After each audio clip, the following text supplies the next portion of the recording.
Karnataka sex स्केन्डल case में BJP नेता Devraj गौड़ाए कर्नाटकना deputy CM Shivkumar सहित 4 मंत्रीओ पर हसन सांसद प्रज्वल रेवन्नानो वीडियो वायरल करवानो आरोप लगाव्यो छे। आ केस में धरपकड़ कराયેલા देवराजे કહ્યું કે डेप्यूटी सीएम शिवकुमार, कृषि मंत्री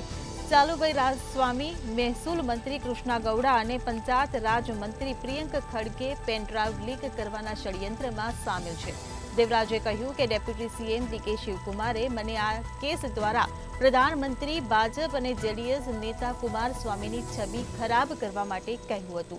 તેમણે મને 100 કરોડ રૂપિયાની ઓફર કરી હતી। શિવકુમારે મને કુમારસ્વામી પર વિડીયો વાયરલ કરવાનો આરોપ લગાવવાનું કહ્યું હતું। તને કંઈ થશે નહીં, અમે તમને બચાવીશું તેમ પણ કહેવામાં આવ્યું હતું, પરંતુ મેં ઓફર ફગાવી દીધી, તેથી મને ફસાવવામાં આવ્યો।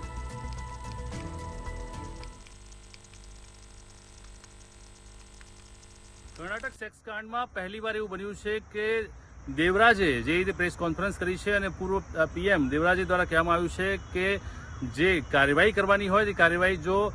डेप्यूटी सीएम पर करवामां आवशे तो तेना लईने तेमने कोई पण प्रकारनी आपत्ति नथी। कारण के जे रीते रेवन्नाए जे समग्र मामलो सामे लाव्यो छे एमां खास करीने क्यांक ने क्यांक जे सेक्स स्केन्डलनी जे विडियो छे ते वायरल करवामां डेप्यूटी सीएमनो हाथ होय तेवुं देवराजे कह्युं छे। महत्वपूर्ण वात छे के जे रीते क्यांक ने क्यांक देवराजे द्वारा जे खुलासो करवामां आव्यो छे तेमां आ समग्र मामलाने लईने पॉलिटिकल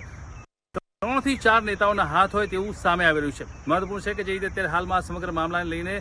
पूछपरछ थई अने ज्यारे हकीकत सामे आवी छे त्यारे आ तमाम नेताओ क्यांक ने क्यांक एकबीजा साथे जोडाયેલા होय अने जे सेक्स स्केन्डलनी जे पेन ड्राइव हती ते क्यांक ने क्यांक डेप्यूटी सीएम द्वारा लीक करवामां आवी होय। कारण के क्यांक ने क्यांक तेमनी प्रतिष्ठा खराब थाय अने प्रतिष्ठा खराब थाय तो तेमने सीधी ज असर इलेक्शन पर थो अथवा तो तेमना क्यांक ने क्यांक वोट बैंक पर पड़े એટલા માટે થઈને આ સમગ્ર કૌભાંડ રચવામાં આવ્યું હોય તેવું અત્યારે હાલમાં કહેવામાં આવ્યું છે। એટલે કે કર્ણાટક જે સેક્સ કાંડ છે તેને લઈને આ સમગ્ર મામલો જે સામે આવ્યો છે તેની અંદર અત્યારે હાલમાં જે રીતે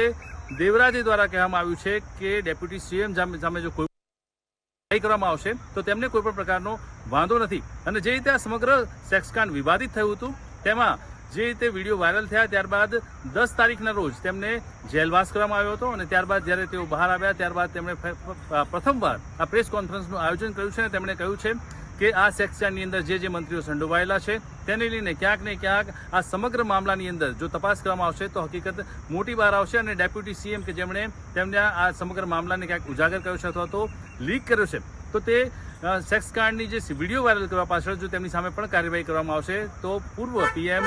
देवराजने कोई पण प्रकारनी कोई तकलीफ नहीं अथवा तो वांधो नहीं तेवुं पण क्यांक तेमणे आ पोताना प्रवचनमां अने जे कॉन्फरन्स छे तेमां कह्युं छे। एटले हवे जोवानुं रहेशे के कर्नाटकनो आ सेक्स कांड छे ते हवे चरम सीमाए पहोंच्यो छे अने जे रीते आरोप प्रत्यारोपनो माहोल शरू थयो छे त्यारे आगळ हवे शुं फैसलो आवे छे।